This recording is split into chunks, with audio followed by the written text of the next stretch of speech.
Hello everyone, this is Surabhi. Welcome to study hacks. कैसे हो सब? आई होप आप लोग सब ठीक है, अपनी स्टडी को बेहतरीन तरीके से कवर अप कर रहे हैं।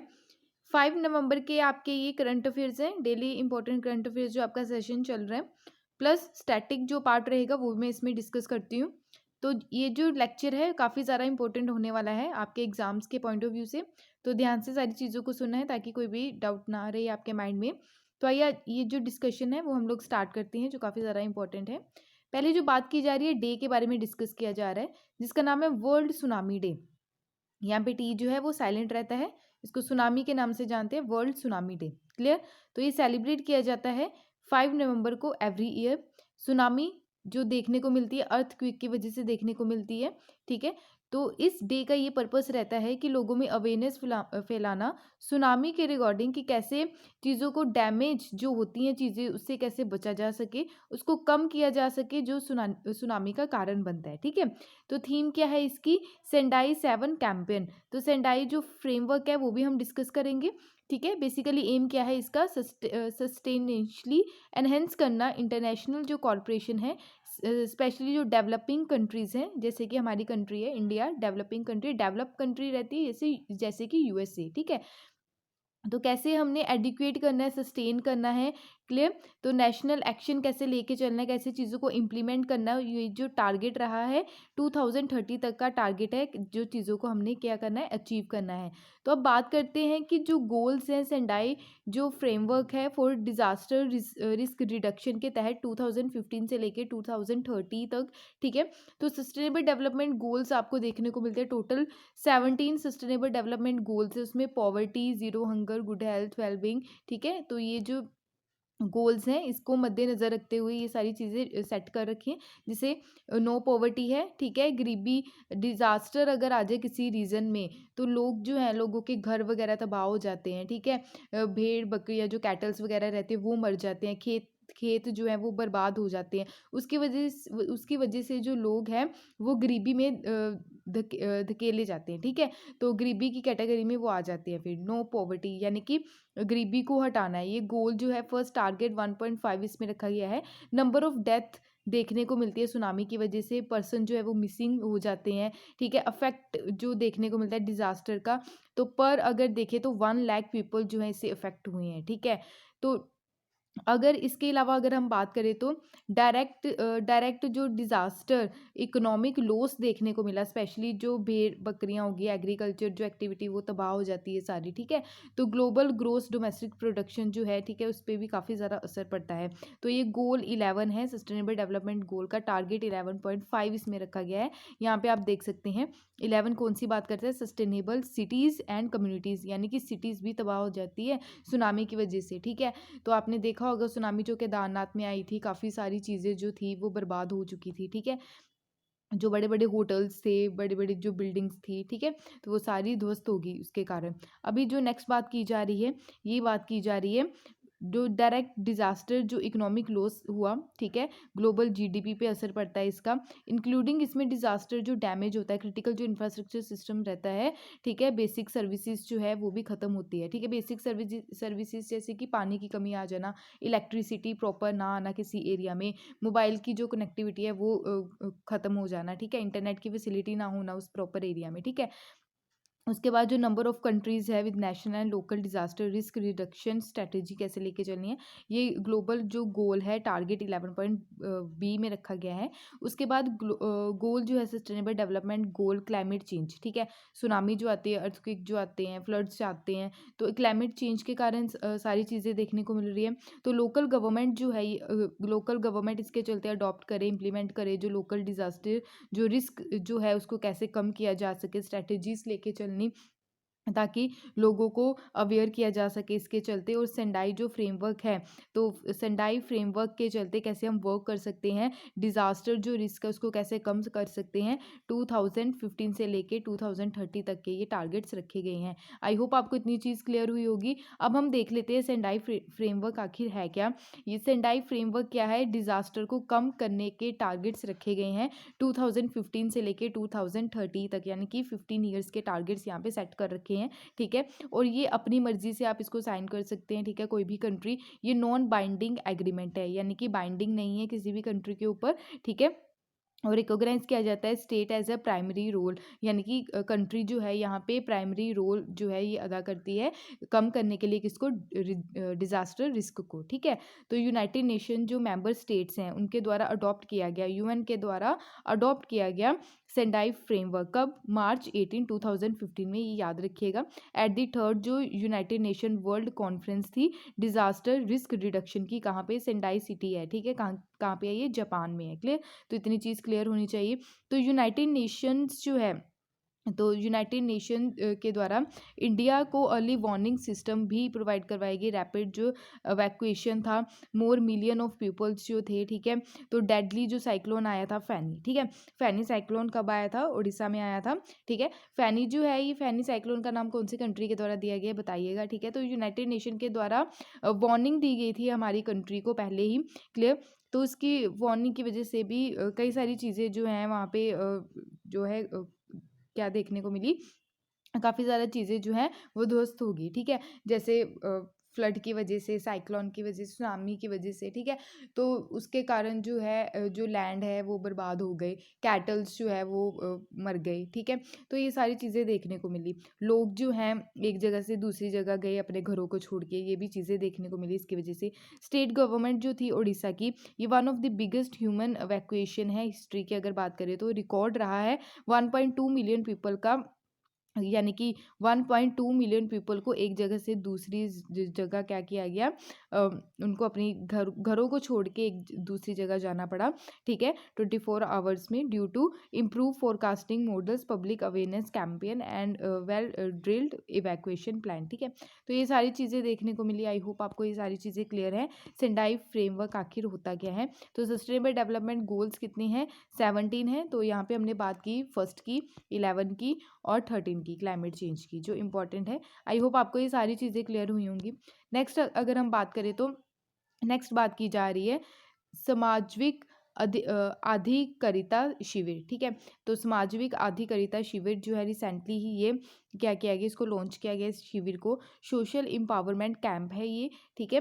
तो डिस्ट्रीब्यूट करने के लिए, सहायता प्रदान करने के लिए, स्पेशली जो दिव्यांगजन हैं, ठीक है, डिसेबल पीपल हैं, जो किसके अंडर किया गया है ये सारी चीज़ें, assistant to disable person scheme के अंडर जो ऑर्गेनाइज करवाएगी, कहाँ पे, पंजाब में, ठीक है। तो आई होप आपको इतनी चीज़ क्लियर है। तो assistant to disable person scheme क्या है, ये कौन सी मिनिस्ट्री के अंडर आती है, सबसे पहले तो ये इंपॉर्टेंट है। ये social justice and empowerment ministry के अंडर आती है, एक नोडल मिनिस्ट्री है इसकी, ठीक है। तो 1981 में इसको ऑपरेशन में लाया गया था, ठीक है। स्कीम जो है ये फॉलो करती है वेरियस टाइप ऑफ डिसेबिलिटीज़ जो पर्सन है उनकी सहायता करने में काम आती है, जैसे इक्वल अपॉर्चुनिटी प्रोवाइड करवाना उनको, उनके जो राइट्स है उनके राइट्स को प्रोटेक्ट करना, एंड फुल पार्टिसिपेशन इनका देखने को मिलना। एक्ट जो है इसका 1995 का लाया गया, ठीक है। अगर पर्सन विद डिसेबिलिटी एक्ट की बात करें, इसको रिप्लेस किया गया by right of persons with disability act 2016 से, ठीक है।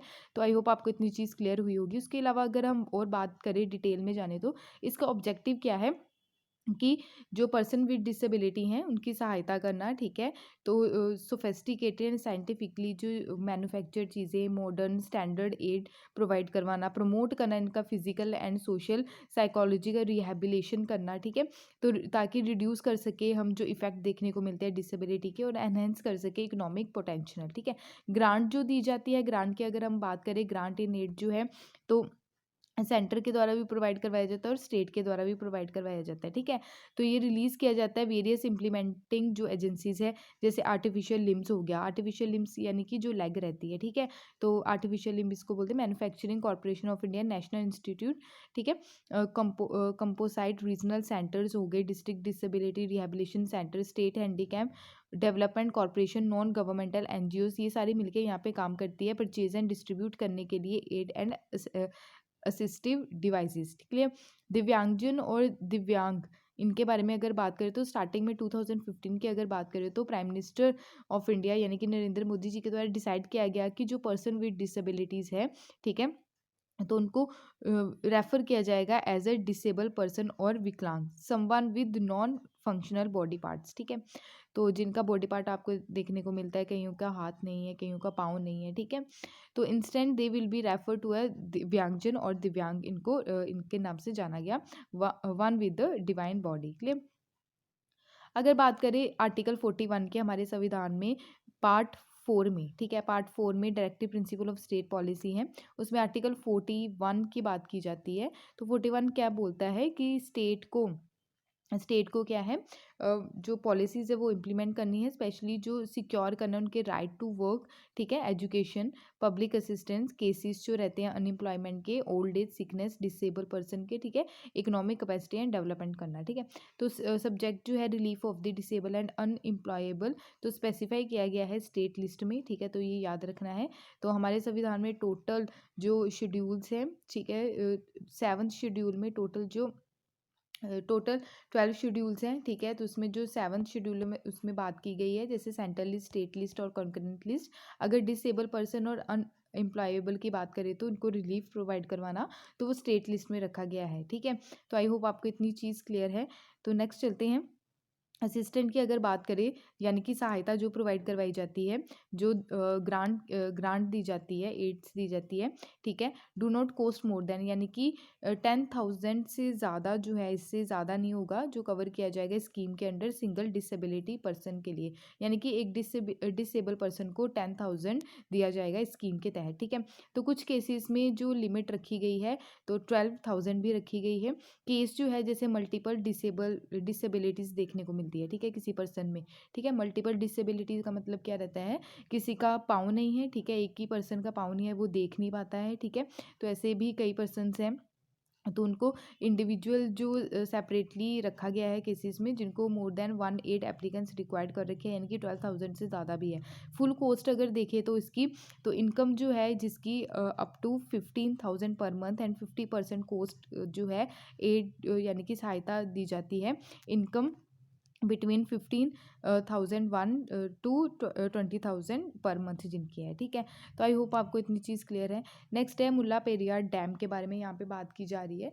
मुल्ला पेरियार डैम है कहाँ पे, पहले हम ये देख लेते हैं। मुल्ला पेरियार जो डैम है ये केरला में सिचुएटेड है, यहाँ पे आप देख सकते हैं पेरियार लेक यहाँ पे आपको देखने को मिलेगी। तो केरला और तमिलनाडु के बिटवीन जो है ये डिस्प्यूट का कारण है, ठीक है, इस डैम जो है मुल्ला पेरियार डैम। तो यहाँ पे आप देख सकते हैं इस मैप में भी केरला, यहाँ पे तमिलनाडु, यहाँ पे आपको देखने को मिलता है ये डैम। अब ये न्यूज़ में क्यों है इसके बारे में हम जान लेते हैं। रिसेंटली ही अभी सुप्रीम कोर्ट के द्वारा डायरेक्ट किया गया है, सुपरवाइजरी कमेटी बिठाई गई है इमीडिएट एंड फर्म डिसीजन के लिए कि मैक्सिमम जो वाटर लेवल है इसका वो मेंटेन किया जाए मुल्ला पेरियार डैम का, ठीक है।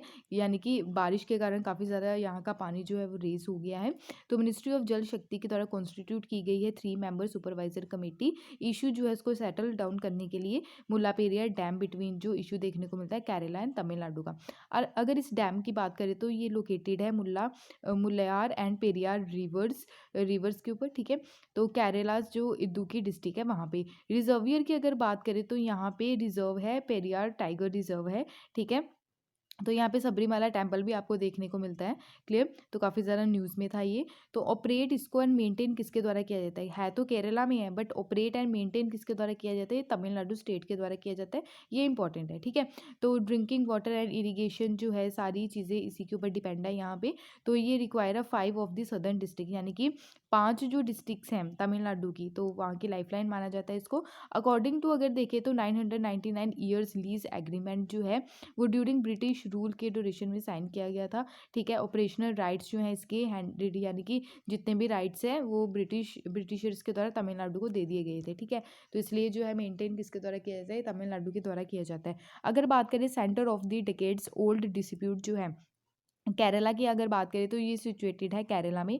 डैम जो प्रेजेंट करता है, यानी कि थ्रेट देखने को मिलता है lakhs of living downstream. Tamil Nadu जो है ये कंट्रोल करता है डैम को, और वाटर जो है यहाँ का जो वाटर है वो लाइफलाइन माना जाता है 5 डिस्ट्रिक्ट के जो है, 5 डिस्ट्रिक्ट जो यहाँ से होके जाती है वहाँ की लाइफलाइन माना जाता है इसको। रीज़न क्या है जो रिसेंट रिवाइवल देखने को मिला, डिस्प्यूट का कारण क्या है, मेनली ये बात की जा रही है। तो रिसेंटली ही काफ़ी ज़्यादा हैवी रेन यहाँ पे देखने को मिली, उसकी वजह से जो वाटर का फ्लो है काफ़ी ज़्यादा इंक्रीज़ हो गया मुल्ला पेरियार डैम का, ठीक है।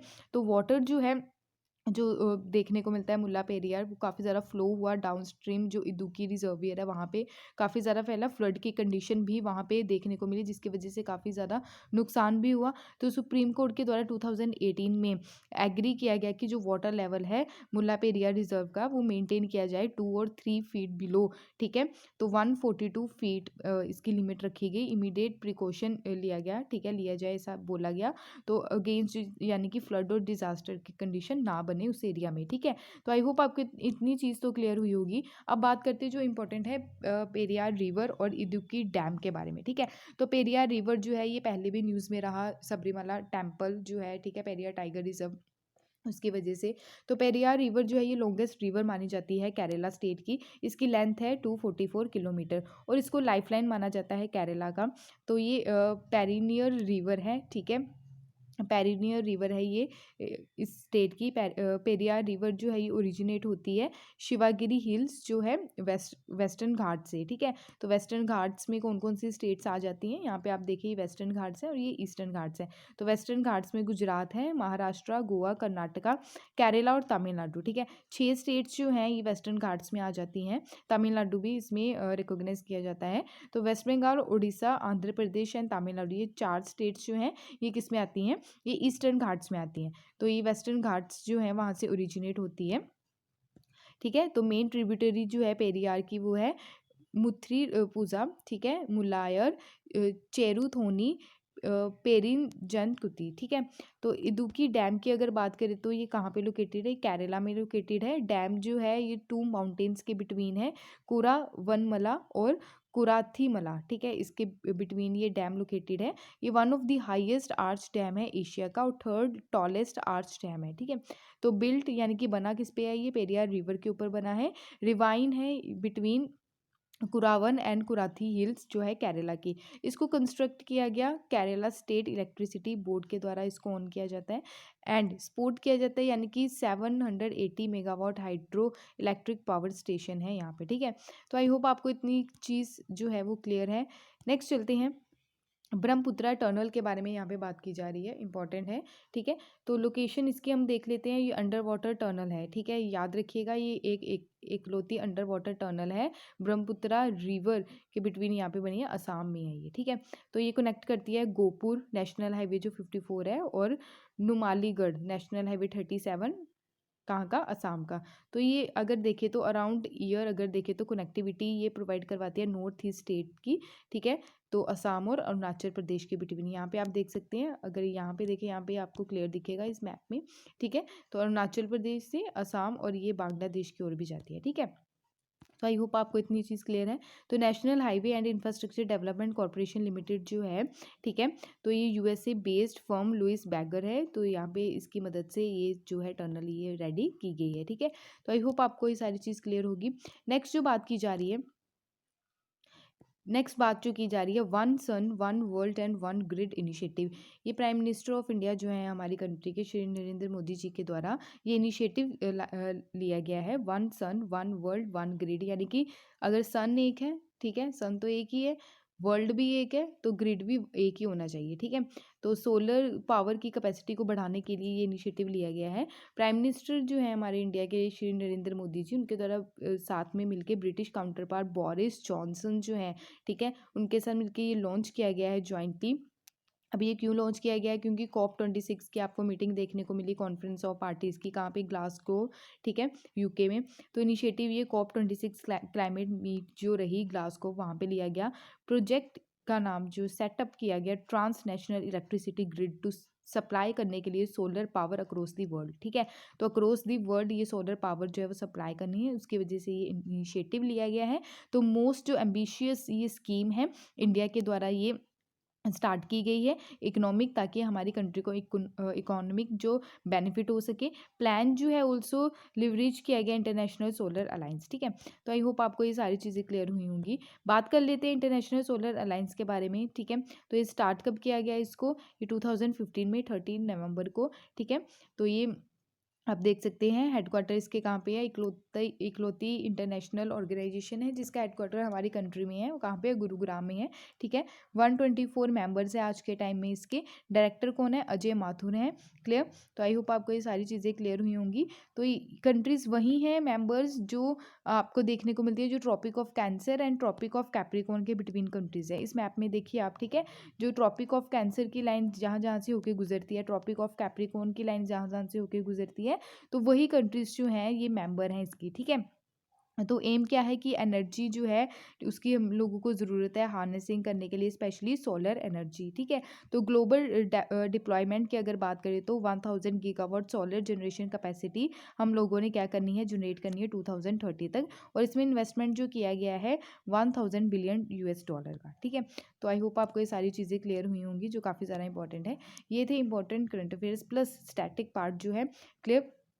तो पीडीएफ के लिए आप टेलीग्राम ज्वाइन कर सकते हैं, इंस्टाग्राम पे भी आप फॉलो कर सकते हैं। अगर वीडियो पसंद आई तो प्लीज़ लाइक शेयर और सब्सक्राइब ज़रूर कीजिएगा। अगर कोई भी डाउट होगा इस वीडियो के रिगार्डिंग तो प्लीज़ अपने डाउट्स को ज़रूर कमेंट बॉक्स में शेयर कीजिए। Thank you for watching my video. जय हिंद।